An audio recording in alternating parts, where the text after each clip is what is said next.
Alors, Muriel, tu nous dis que tu viens du Bénin. Est-ce que tu dirais que dans l'endroit où tu as grandi, dans ton pays d'origine, est-ce que l'environnement, c'est quelque chose qui est important? Est-ce que c'est quelque chose qui est ressenti? Est-ce qu'il y a une attention particulière envers la nature? Oui, je dirais oui, vraiment.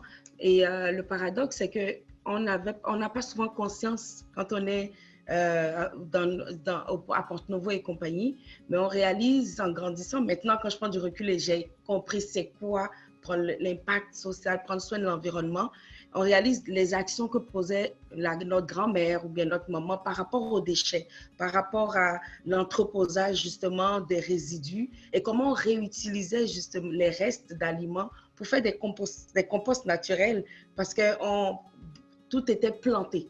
Donc, tout ce qu'on mangeait, la majorité des légumes étaient plantés. Et je réalise maintenant qu'elle faisait très attention aussi, parce que c'était à la fois une ferme où on plantait et puis on avait des animaux, à, à, à, à une cohabitation où l'un n'a pas un impact négatif sur l'autre et on réutilisait.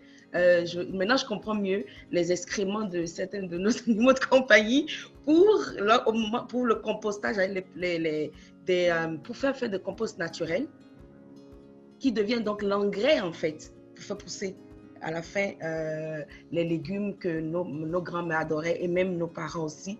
Et oui, c'est fou.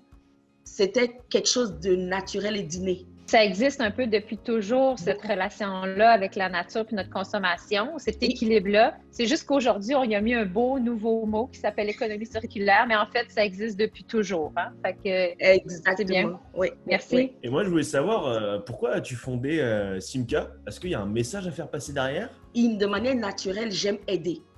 Et fonder Simca, c'était aussi pour moi, je voulais prouver qu'il y a une possibilité d'être dans le domaine de la biocosmétique, mais rien qu'avec des produits naturels et dans le respect de nos partenaires. Et d'un autre côté, pour être tout à fait honnête, c'est parce que je voulais valoriser ces recettes de ma maman et valoriser le travail des femmes qui par travers laquelle j'ai découvert les beurs végétaux, le karité, etc. Mais Dieu a principe que plutôt que d'aller en prendre, parce que, mettons, je suis en territoire conquis, je vais prendre, elles me fournissent comme je dirais, des travailleurs, non, je les prends comme des collaboratrices et j'ai pris conscience qu'en allant justement, en créant cette entreprise à petite échelle, je peux améliorer la qualité de vie de plusieurs personnes autour de moi et bien sûr aussi valoriser les recettes de ma maman et lui prouver qu'il y a possibilité que la biologie médicale et la biologie naturelle se marient ensemble pour faire quelque chose de beau. Ça, c'est un petit twist entre elle et moi, c'est ça. Ouais. Est-ce que dans le développement de ton entreprise, on dit on commence petit, mais on s'agrandit, on va toucher des esprits, on va réveiller des consciences à travers des entreprises avec des valeurs. Est-ce que tu commences à ressentir que tu influences les gens autour de toi, tu influences par rapport à cette consommation-là qui est plus éco-responsable? Au départ, je te dirais, pour moi, je me suis dit, bon, ça n'a pas d'impact, mais plus le temps passe, je vois que il y a beaucoup d'impact chez les personnes qui utilisent, mais aussi autour, qui reviennent à poser la première question quand elles viennent. J'ai envie de réapprendre à prendre soin de moi avec des produits naturels, mais à m'accepter. Donc, avoir une évolution un pas à la fois, plutôt qu'un waouh, parce que j'ai utilisé une crème qui m'a enlevé toutes mes rides.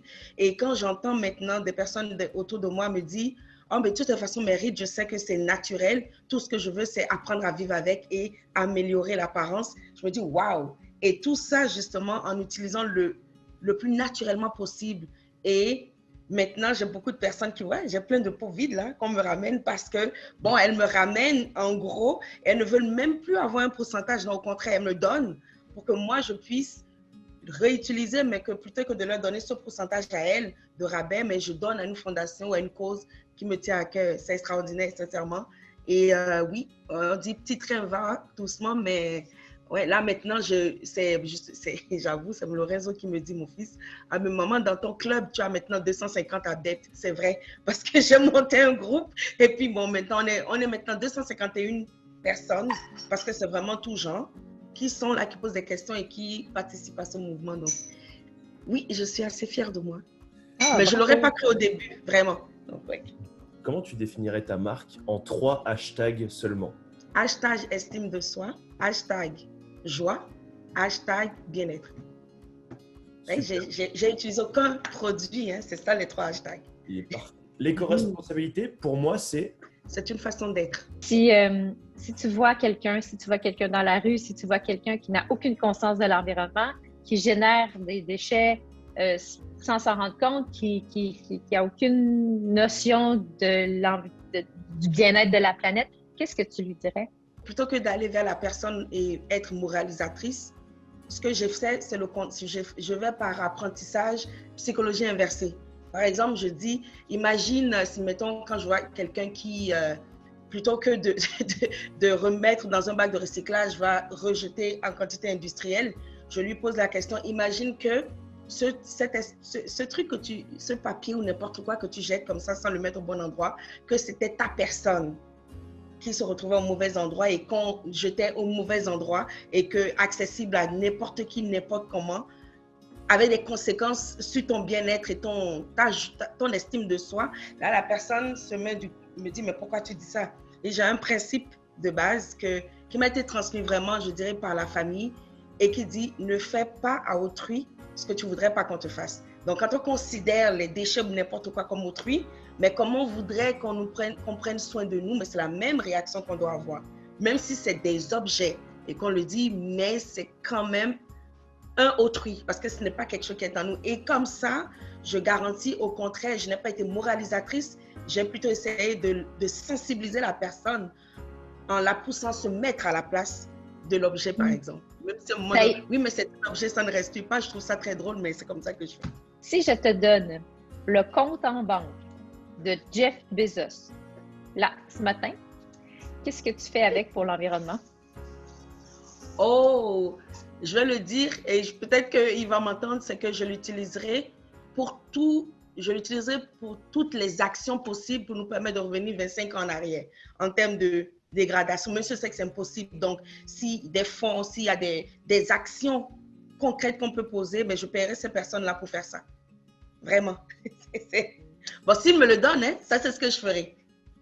Parce que je ne dirais pas, je veux changer. Non, au contraire. J'utiliserai son compte en banque parce que tout ce qu'on dit, c'est on n'a pas d'argent. On est d'accord. Mais par contre, quand on a les moyens, ben, on peut mettre en place des actions existantes et même les bonifier je te dirais, à vitesse allée-lumière pour avoir l'impact de revenir 25 ans en arrière parce que je sais que, bon, on est déjà à minuit moins 1, mais si ça peut permettre de revenir en arrière, c'est ce que je ferais pour la planète. Et moi, je voulais savoir, Simca, ça commence quand même à prendre de l'ampleur. Et moi, je voulais savoir comment tu as fait pour être autant famous en si peu de temps. C'est le bouche à oreille, en fait. C'est grâce à des gens comme Catherine, à 2 personnes que j'ai rencontrées au HEC, vraiment qui ont donné cette notoriété, qui, moi-même, bon, je ne savais pas que je l'aurais dit un jour, qui me dépasse un tout petit peu parce que j'ai l'impression ça va vraiment plus vite que ce que j'avais anticipé. Et c'est vraiment grâce à ces médiums, à ces plateformes avec Samara Eco et d'autres personnes que j'ai rencontrées qui ont donné cette notoriété. C'est le bouche à oreille. Et qu'est-ce que tu dirais qui serait la prochaine étape ultime pour le développement de Simca Beauty Cosmetics? La prochaine étape ultime et le rêve dont on discutait justement avant-hier, c'est d'avoir un atelier, un pignon sur rue pour pouvoir justement faire nos ateliers boutiques et permettre, favoriser la vente de nos produits le plus en vrac possible. Plutôt que de les mettre dans les contenants, mais ça va être dans des gens et les clients viennent et on les servirait dans les contenants qu'ils rapporteraient. Ça, c'est mon rêve ultime pour 2023. Et moi, je voulais savoir, est-ce que tu serais jalouse d'une autre marque? Enfin, jalouse, est-ce que... C'est fou, hein? Non, je suis une entrepreneur. Je me suis fait dire que j'étais une entrepreneur hors du commun. Parce que je suis jalouse de ma personne. Dans le sens où j'envie celle que j'étais hier pour être mieux demain. Et les autres marques, je les vois beaucoup plus comme des partenaires qui ont différentes façons d'aborder la situation. Oui, le succès te dit, oh waouh, elle a réussi ici. Mais plutôt que d'envier et être jaloux, c'est de me dire qu'est-ce que moi je peux faire pour faire mieux que ça, mais sans pour autant aller détruire ce que l'autre est en train de faire. Et bon, je me suis fait dire que je ne vais pas rester, je ne ferai pas long feu en affaires si je pense comme ça. Mais c'est un principe qui est fondamental pour moi parce que je demeure persuadée qu'il y a, mettons, il y a plein de, je ne veux pas dire ce mot-là, mais il y a plein de poissons dans la mare pour chaque personne. C'est comment aller chercher les alliés, les clients qui fait toute la différence. Mais je me réjouis de l'évolution par contre. Mais je n'irai pas, peut-être que je devrais commencer par apprendre à faire ça, mais je fais moins, bon, mon associé le fait, la veille concurrentielle, c'est le dernier de mes soucis, c'est fou.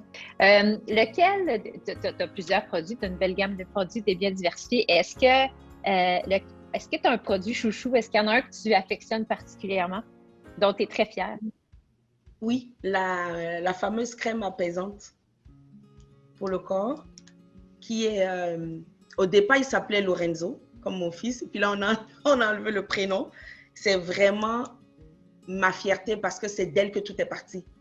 Et il continue de rester un produit phare, mais c'est chaque fois que je le prends, ce produit, je le sens moi-même, la crème, il y a quelque chose, il y a je dirais un stimulus émotionnel parce que ça me rappelle les débuts de là où on était et ça reste et demeure vraiment mon produit préféré. Et voilà, moi je veux savoir si tu devais faire un film sur l'éco-responsabilité, ça serait sur quoi et comment tu le ferais? Ça, c'est une question qui, je dois être honnête, est très difficile. Mais je vais dire ce qui m'est venu dans la tête. Si je devais faire un film, mais j'irais rencontrer Greta et je lui demanderais comment est-ce que tu voudrais qu'on fasse ce film-là pour amener les gens à se sensibiliser. C'est comme ça que je le ferais. C'est parfait. Parce que c'est l'exemple parfait, en fait, pour amener à comprendre.